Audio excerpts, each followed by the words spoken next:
Olá, crianças, tudo bem com vocês? Como passaram a semana? Tudo bem? Eu adorei essa semana e as pesquisas que eu fiz para a nossa aula de hoje. Lembra que na semana passada, então, nós começamos a falar sobre as organizações religiosas e falamos um pouquinho de como que ia funcionar as nossas próximas aulas, certo? Então, nós estamos aqui hoje para falar um pouquinho das organizações religiosas de matriz ocidental.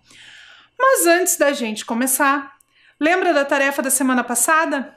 Então, eu vou dar um tempinho para você pegar o seu material, seu caderno ou a sua folha de anotação, seu lápis ou a sua caneta, e a gente volta, então, para falar um pouquinho da nossa atividade da semana passada antes de começar o conteúdo de hoje. Combinado? Eu espero você!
Lembra da sua tarefa da semana passada? Conseguiu achar aí no seu caderno?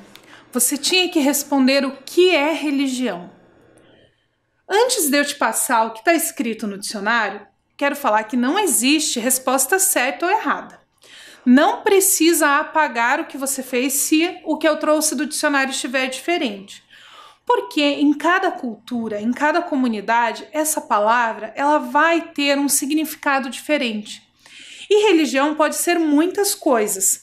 Então, o que você escreveu aí, guarda, não apaga, não é porque o do dicionário está diferente que o seu está errado, combinado? Mas vamos ler o que o dicionário fala sobre religião? Então, acompanhe a leitura junto comigo aí na sua tela. Primeiro, crença na existência de um poder ou princípio superior, sobrenatural, do qual depende o destino do ser humano e ao qual se deve respeito e obediência. Então, essa é uma das explicações do que é religião.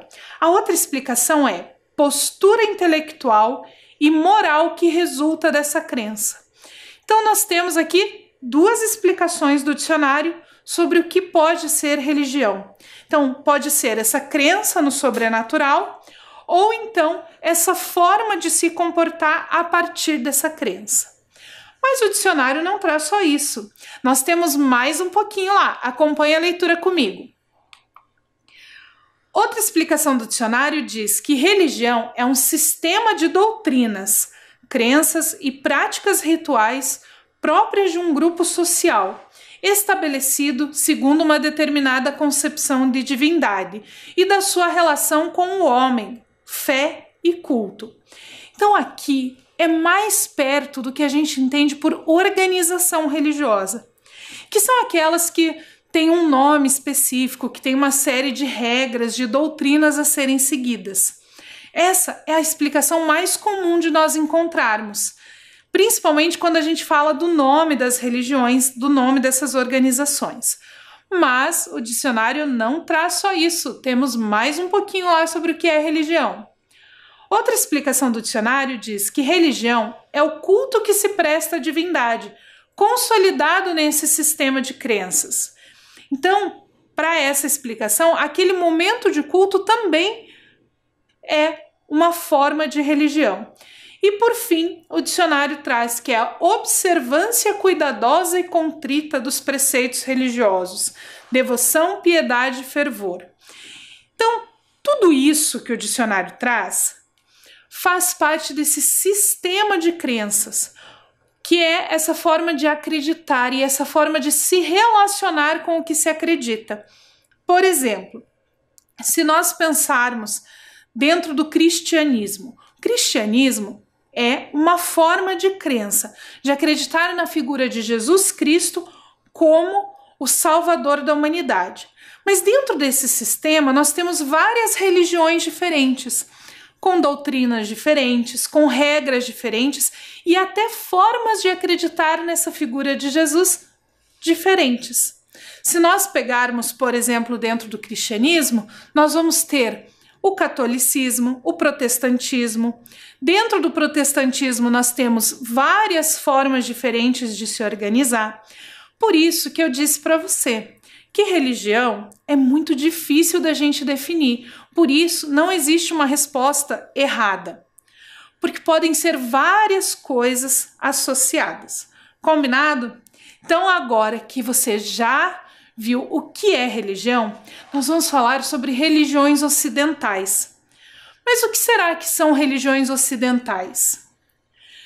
Se nós pensarmos somente no mapa e numa divisão entre ocidental, oriental, norte e sul, nós vamos ter uma divisão parecida com essa imagem. Como se eu tivesse pegado lá o mapa, o círculo que representa o planeta Terra, e dividido com uma régua. Mas isso seria uma divisão somente de espaço. Ela não estaria condizente com a cultura das pessoas, com a crença das pessoas. Pensando nisso, a nossa divisão de matrizes em oriental, ocidental, africana e indígena, ela não é dividida só pela região onde a pessoa está, onde a religião surgiu, onde a religião está presente. Essa divisão foi feita pensada na cultura, pensando na cultura desses povos. Alguns anos atrás, nós tínhamos um problema muito grande no planeta Terra de guerras. Não que as guerras tenham acabado, hoje nós ainda temos guerras, mas um pouco menores, envolvendo um número menor de países. Mas nós tivemos uma guerra chamada Guerra Fria. E esse período de Guerra Fria, que você vai estudar muito ainda nas aulas de história, foi responsável por repensar essa divisão entre oriental e ocidental no campo da cultura. Um dos estudiosos disso, José Henrique Bortolucci, explica para a gente o seguinte: no período da Guerra Fria, o conceito de Ocidente passa a ser associado à existência de certas instituições, como a democracia e o capitalismo, e ainda que de maneira difusa, também valores judaico-cristãos. Então, o que o José Henrique Bortolucci explica para a gente é que com esse advento da Guerra Fria, essa divisão passou a ser repensada a partir dessas instituições e desses valores. E o mapa da divisão entre oriental e ocidental ficou mais ou menos assim.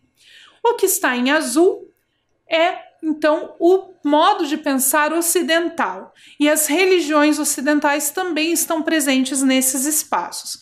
O que está em vermelho é o que comporta, então, o Oriente.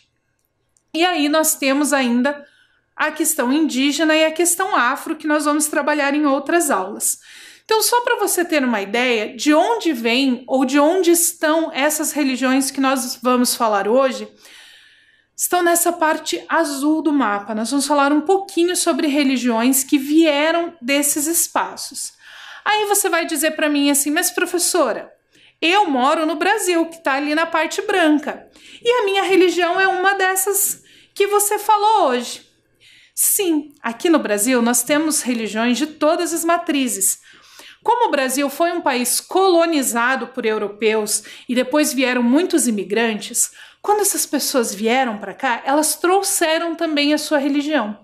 Então aqui no Brasil nós vamos ter religiões ocidentais, orientais, africanas e também ainda resquícios das religiões de matriz indígena, que era quem já estava aqui antes dos colonizadores chegarem, que são as religiões que já estavam presentes no período de colonização. E aí, todo mundo que vinha chegando no Brasil trazia também a sua religião. Por isso nós temos tanta diversidade religiosa aqui no nosso país. E para nós começarmos a nossa conversa hoje, eu tenho uma convidada mais que especial. É a Luísa. A Luísa assistiu à nossa aula onde nós falamos sobre o ensinamento dos valores entre os cristãos, lembra? Que nós estávamos falando de ancestralidade, tradição oral, e nós falamos de como que os cristãos passam os seus valores na família pela ancestralidade.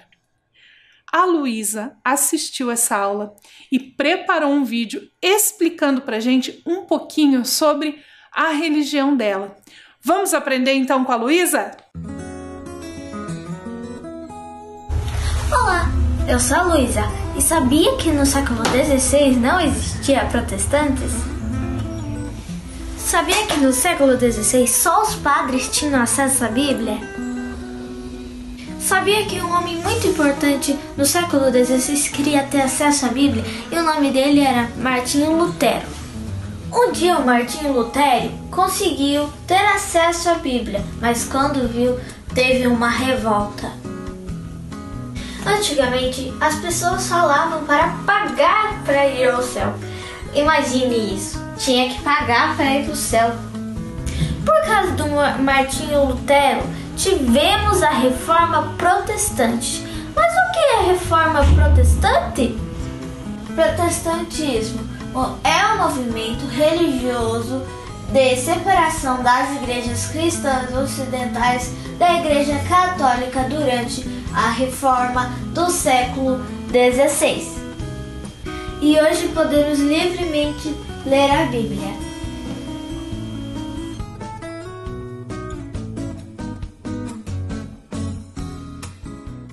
A Luísa contou pra gente um pouquinho da história da Igreja Luterana, da Reforma Protestante, que também é uma coisa que você vai estudar bastante nas aulas de história. E dentro dessa Reforma Protestante, nós tínhamos uma pessoa muito importante, que foi Martinho Lutero. Martinho Lutero era um padre, mas ele não estava muito contente com algumas coisas que estavam acontecendo. Então, ele escreveu algumas teses e passou então a fazer esse movimento que foi conhecido como Reforma Protestante, essa nova forma de pensar a crença no cristianismo. Então, o Martinho Lutero, ele trouxe algumas questões que foram muito importantes para a construção da Igreja Luterana, que depois deu origem a várias outras igrejas protestantes e evangélicas que nós temos até hoje. E mesmo a Igreja Luterana existe até hoje.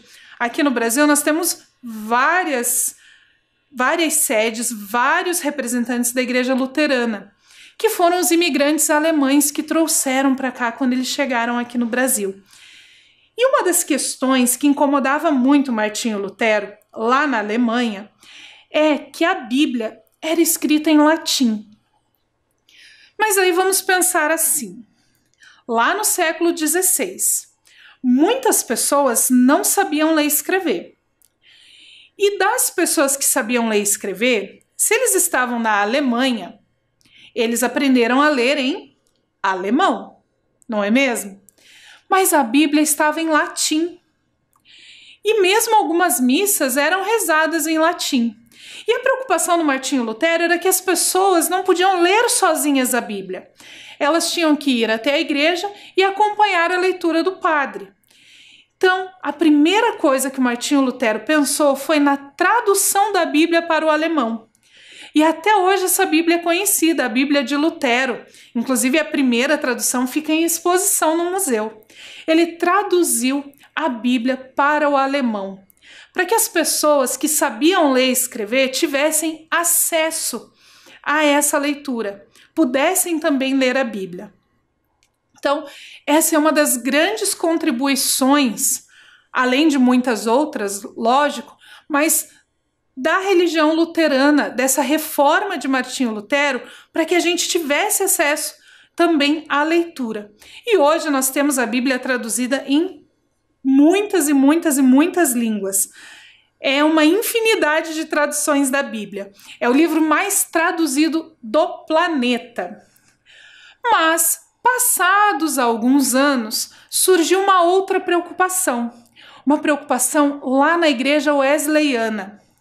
A preocupação surgiu do jornalista, o Raikes.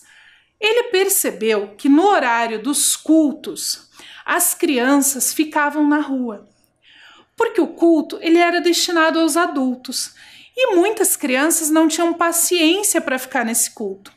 O Raikes também percebeu que lá na Inglaterra o nível de analfabetismo era muito alto. Muitas pessoas não sabiam ler nem escrever. Então, ele criou uma coisa, a Escola Bíblica Dominical. Era um espaço destinado às crianças e aos jovens enquanto os pais estavam nos cultos. Eles iniciavam o estudo às 9 da manhã e terminavam às 5 da tarde. Às vezes começavam um pouquinho mais tarde em algumas comunidades. Mas o Raikes percebeu que além de ficar com essas crianças e esses jovens nesses espaços, era importante ensinar eles a ler e a escrever. Então a Escola Bíblica Dominical tinha estudo da Bíblia e aulas de redação, de leitura e de escrita. Esse movimento deu tão certo que ele se popularizou e em pouco tempo toda a Europa já tinha escolas bíblicas dominicais nas suas igrejas. Essa ideia foi levada para os Estados Unidos e logo chegou também aqui no Brasil. E até hoje as igrejas evangélicas têm, as igrejas protestantes, escola bíblica dominical. Hoje esse espaço não se destina mais a ensinar as crianças e os jovens a ler e a escrever, porque eles já fazem isso na escola. Mas esse movimento agora é para estudo da Bíblia, focado mais na forma de pensar das crianças, porque o culto é destinado aos adultos. A forma, muitas vezes, que o pastor se expressa, as crianças não conseguem entender. Então, essa escola bíblica dominical tem uma linguagem própria para atender as crianças de acordo com a idade. E tem mais uma contribuição da reforma protestante e também desse pensamento da igreja luterana, dos protestantes, dos wesleyanos e dos evangélicos. Na aula passada, quando nós estávamos falando sobre a legislação da liberdade religiosa, nós falamos em Estado laico.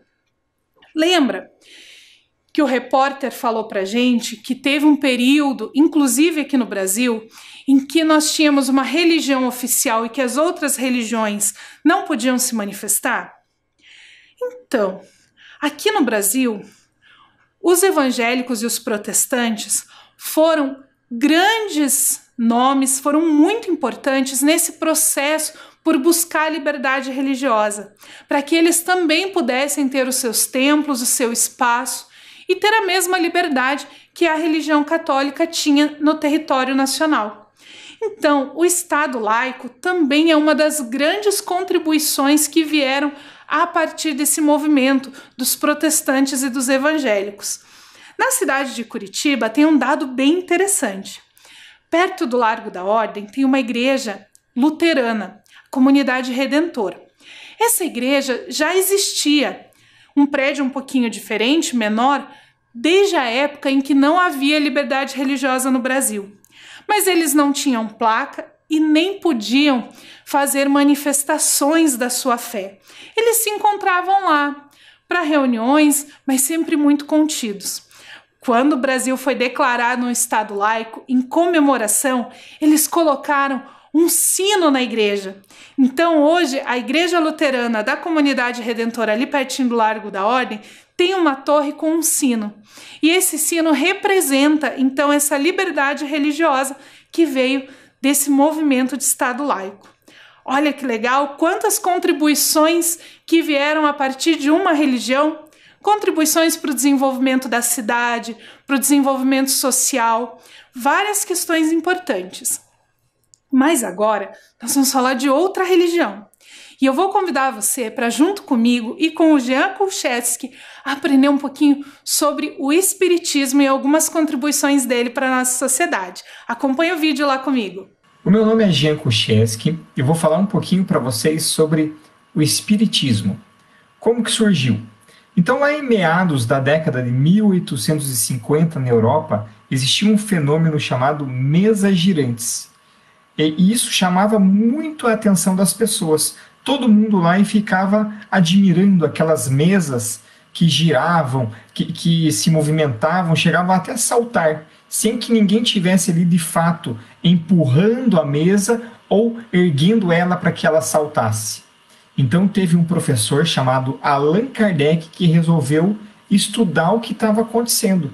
Ele começou a estudar em 1855. No começo ele não acreditava muito que pudessem ser espíritos que estavam ali influenciando para que aquela mesa girasse. Mas, depois de muito estudo, ele chegou à conclusão que era através da influência dos espíritos que aquelas mesas se movimentavam. Então ele codificou a doutrina espírita, que é ao mesmo tempo ciência, filosofia e religião. Os princípios básicos da doutrina espírita são Deus, que é o nosso Pai, é bom, é justo, é misericordioso, reencarnação, imortalidade da alma, mediunidade e pluralidade dos mundos habitados. São 5 os princípios básicos. Eu sou espírita desde que nasci e toda a minha influência religiosa foi o espiritismo.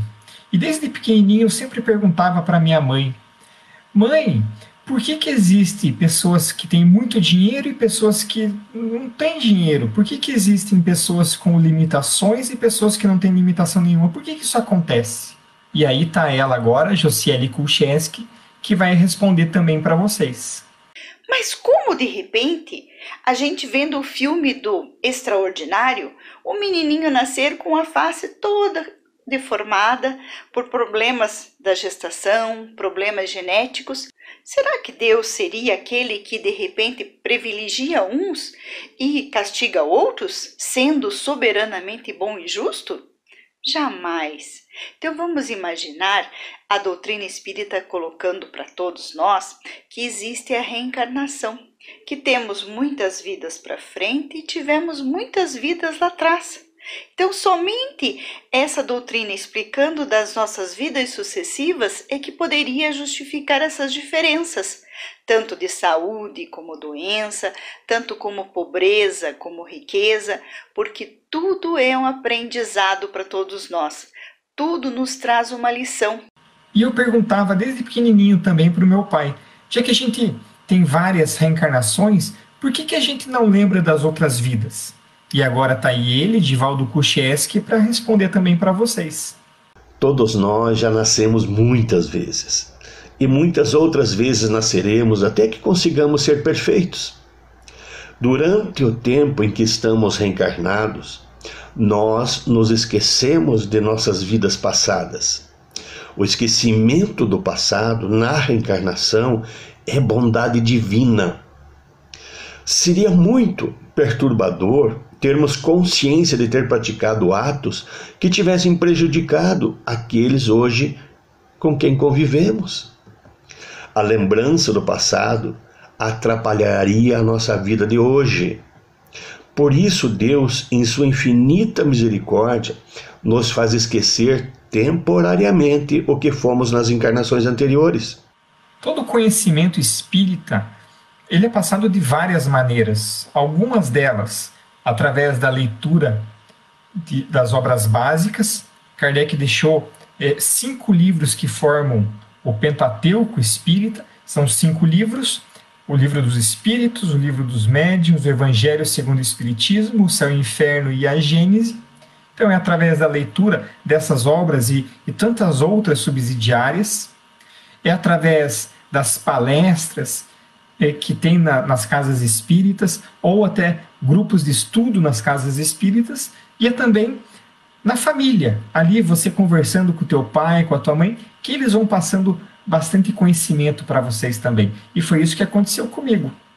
E agora tudo isso aí do espiritismo, eu e a minha esposa, a gente vai passar para nossa filha, a Júlia, que está com 1 ano e 4 meses. Ela é bem novinha, mas ela vai crescendo e a gente vai passando tudo isso para ela. E uma coisa que eu queria até frisar é que O grande guia e modelo da doutrina espírita é Jesus. É Jesus que a gente tem como guia e modelo. Então, uma das coisas que eu já estou colocando ali para minha filha é nós buscarmos sempre seguirmos os ensinamentos do Mestre Jesus. Julião, e o que Jesus ensina para a gente? Que a gente tem que fazer para o outro o que a gente quer que o outro faça para a gente. O Jean falou aí no vídeo de uma pessoa muito importante para o movimento espírita, para essa doutrina, essa religião, que foi Allan Kardec. Allan Kardec, então, foi a pessoa que decodificou o espiritismo. Não foi ele quem criou o espiritismo. Ele apenas redigiu esse conhecimento em forma de livros para que outras pessoas também tivessem acesso. E o movimento espírita também tem inúmeras contribuições para a nossa sociedade, para a forma como nós nos organizamos. Um deles é o princípio da caridade. Allan Kardec dizia que fora da caridade não existe salvação. Mas o que será que é caridade? Caridade é aquele sentimento de ajudar o próximo, de dividir com quem tem menos, aquela busca por fazer o bem para todas as pessoas. Então, é muito comum nós vermos dentro das comunidades espíritas, dentro das casas espíritas, esse sentimento de caridade, de doação. A doação pode ser em forma de ajuda financeira para quem precisa, em forma de alimentos, em forma de conhecimento e, às vezes, até uma palavra amiga naquele momento que a pessoa precisa. Essa doação é uma doação daquilo que você tem de sobra ou daquilo que você pode dividir. E muitas vezes o que nós podemos dividir é uma roupa, é um alimento ou um abraço. Então, essa ideia de caridade é muito importante dentro do espiritismo, pois, como disse Kardec, sem caridade não há salvação. Então, muitos dos movimentos sociais seguem esses princípios espíritas da caridade, da doação. Uma outra questão muito importante do movimento espírita, da doutrina espírita, é a difusão do conhecimento. O Jean falou ali no vídeo que a doutrina espírita é uma religião, é ciência e é uma filosofia. Dentro das casas espíritas, você não vai ouvir, por exemplo, eles te convidarem para a missa, para o culto. Eles vão te convidar para palestras. Essas palestras, elas podem trazer os conhecimentos religiosos, podem trazer conhecimentos filosóficos, conhecimentos científicos. São palestras que trazem muito conhecimento para esse desenvolvimento do ser humano também pelo conhecimento. Então, a difusão do conhecimento é uma questão muito importante dentro da doutrina espírita e contribui muito para várias áreas da sociedade, não só para quem segue a religião. Nós temos vários programas de televisão, programas de rádio que trazem esses conhecimentos para quem quiser ouvir, não só para os seguidores do espiritismo, mas também para toda a população. Essa difusão do conhecimento é um dos princípios também desta religião do espiritismo. Os espíritas também lutaram muito pela liberdade religiosa, pelo reconhecimento enquanto organização e para ter o seu espaço. Durante muito tempo foram alvo de muito preconceito, justamente pela falta de conhecimento das pessoas do que eles realmente faziam. Então, com esses projetos de caridade, de difusão do conhecimento, eles também ajudaram nessa construção da liberdade religiosa e do Estado laico. Aqui no Brasil, nós tivemos uma pessoa muito importante na difusão do conhecimento e na caridade, em tudo que o Espiritismo representa, que foi Chico Xavier. Chico Xavier é reconhecido não só como espírita, mas também como um dos grandes líderes religiosos aqui no Brasil. Então, agora que você já aprendeu um pouquinho sobre as contribuições do protestantismo e do espiritismo na sociedade, na construção das cidades e no desenvolvimento das cidades, a gente vai ver um pouquinho do que você pode fazer. Então, a sua tarefa de hoje é pensar e escrever como você pode ajudar, como você pode contribuir para o desenvolvimento da sua casa. Lógico que nós em casa não temos como contribuir tanto no desenvolvimento da cidade como uma religião consegue, mas nós podemos começar na nossa casa. Então, anota lá a sua tarefa e durante a semana você pensa em como você pode contribuir para o desenvolvimento aí da sua casa, da sua família, combinado? Então, copia lá.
Durante essa semana, então, você vai pensar no que você pode fazer.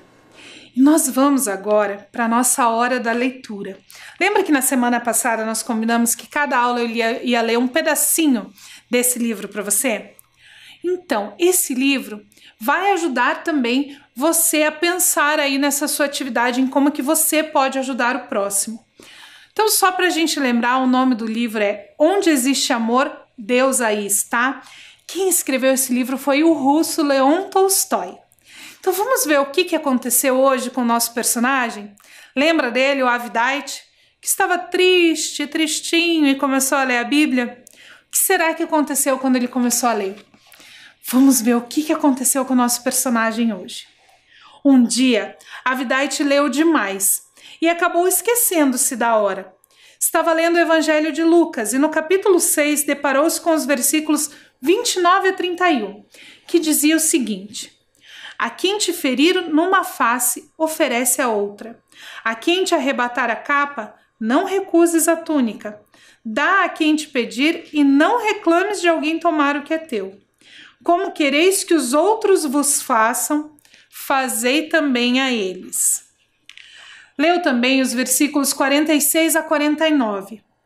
Por que me chamais Senhor, Senhor, mas não fazeis o que eu digo? Vou mostrar-vos a quem é comparável todo o que vem a mim. Escuta as minhas palavras e as põe em prática. Assemelha-se a um homem que, ao construir uma casa, cavou tanto, aprofundou e lançou os alicerces sobre a rocha. Veio a enchente, a torrente deu contra essa casa, mas não pôde abalar, porque estava bem construída. Aquele, porém, que escutou e não pôs em prática, é semelhante a um homem que construiu sua casa na areia, sem alicerce. A chuva veio contra ela e imediatamente desabou. Foi uma grande ruína. Avidite leu essas palavras e sentiu alegria na sua alma. Tirou os óculos, colocou sobre o livro e debruçou-se sobre a mesa. Pôs-se a refletir. Começou a comparar a sua vida com as palavras que tinha lido e pensava consigo mesmo: será que a minha casa está sobre a rocha ou sobre a areia? Ainda bem que está sobre a rocha. Parece tudo fácil quando estou sentado aqui. Parece que eu fiz tudo o que Deus mandou. Mas logo que me distraio, peco novamente. Apesar disso, vou continuar tentando. Pensando assim, quis ir deitar-se, mas não conseguia parar de ler. Avançou também no 7º capítulo. Leu sobre a história de um centurião, sobre o filho da viúva, sobre a resposta aos discípulos de João Batista. Chegou à parte em que o rico convidou Jesus para ir à sua casa e leu sobre uma mulher pecadora que lhe ungiu os pés, regando-os com as próprias lágrimas, e como ele a perdoou. Até que ele chegou no versículo 44, que dizia o seguinte: e voltando-se para a mulher, disse a Simão: vês esta outra mulher? Entrei em tua casa e não me derramaste água nos pés. Ela, ao contrário, regou meus pés com lágrimas e enxugou com os seus cabelos.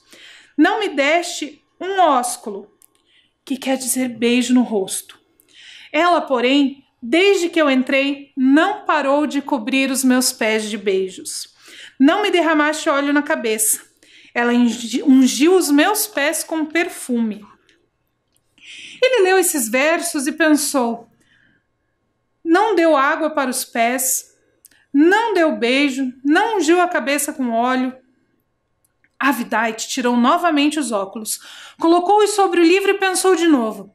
Pelo jeito, o fariseu era como eu, que também só pensava em mim mesmo. Tomava o meu chá num cantinho quente e aconchegante, sem preocupar-me com as visitas. Só me lembrava de mim e esquecia-me dos outros. E quem era o convidado do fariseu? O próprio Jesus. Se ele viesse me visitar, será que eu agiria assim? Avidite, debruçado sobre a mesa, nem percebeu quando adormeceu. Martim! Ouviu de repente alguém soprar em seu ouvido. Alvoroçou-se meio zonzo de sono e disse: quem está aí? Voltou-se e olhou para a porta. Não havia ninguém. Adormeceu novamente. De súbito ouviu nitidamente: Martim! Olá, Martim! Amanhã fique olhando para a rua, que eu vou chegar. Ele se acordou assustado, levantou-se da cadeira e começou a esfregar os olhos. Não conseguia entender se ouvira aquelas palavras em sonho ou se era realidade. Apagou seu lampião e foi dormir. Avidite levantou-se antes do amanhecer, orou a Deus, acendeu o fogão, colocou para esquentar a sopa de repolho, acendeu o samovar, vestiu o avental e sentou-se junto à janela para trabalhar. Ficou sentado, refletindo sobre tudo o que acontecera no dia anterior. Algumas vezes pensava que tudo fora uma ilusão, e em outras que realmente ouvira a voz. Bem, pensou, isso acontece. Ficou sentado próximo à janela, menos trabalhando e mais olhando para a rua. Quando passava alguém usando calçados desconhecidos, ele procurava abaixar-se para ver também o rosto da pessoa. Passou o zelador calçando botas novas de feltro, passou o carregador de água, depois parou junto à janela um velho soldado dos tempos de Nicolau I, usando surradas e remendadas botas de feltro e carregando uma pá. Avidite reconheceu-o pelas botas. O velho se chamava Stepanite. Morava de favor na casa do mercador vizinho e tinha por obrigação ajudar o zelador. Stepanite começou a limpar a neve em frente à janela de Avidite. Este o olhou e voltou para o seu trabalho. Pelo jeito estou ficando bobo depois de velho, riu por dentro Avidite.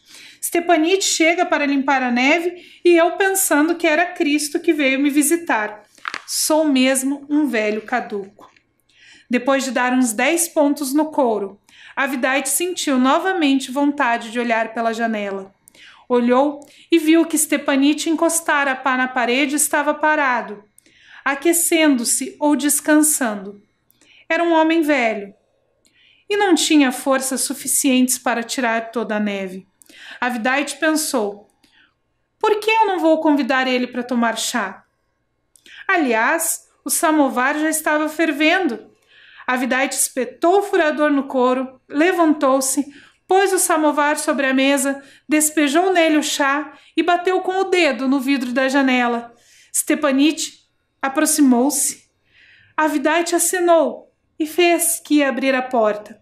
Entre, aqueça-se um pouco, disse ele. Você deve estar congelado. Ai, graças a Deus, senhor Avidite, eu já estava até com dor nos ossos, disse Stepanite. Ele entrou, espanou a neve, começou a limpar os pés para não sujar o chão, mas cambaleou. Não precisava limpar. Eu limpo depois, disse Avidite. Sente-se. Então, Avidite encheu 2 copos, serviu o visitante e começou a soprar o seu chá para ele esfriar. Nesse trecho da história hoje, nós vimos como Avidite conseguiu ajudar o próximo. Só uma ideia aí de como que você pode pensar na sua tarefa dessa semana, como que você pode, então, ajudar o próximo. Com isso, nós encerramos a nossa aula de hoje. Fique bem, lave bem as mãos, tome bastante água e nós nos encontramos na semana que vem para falar mais um pouquinho sobre as religiões de matriz ocidental e aprender mais um pouquinho da história do Avidite. Então, até semana que vem.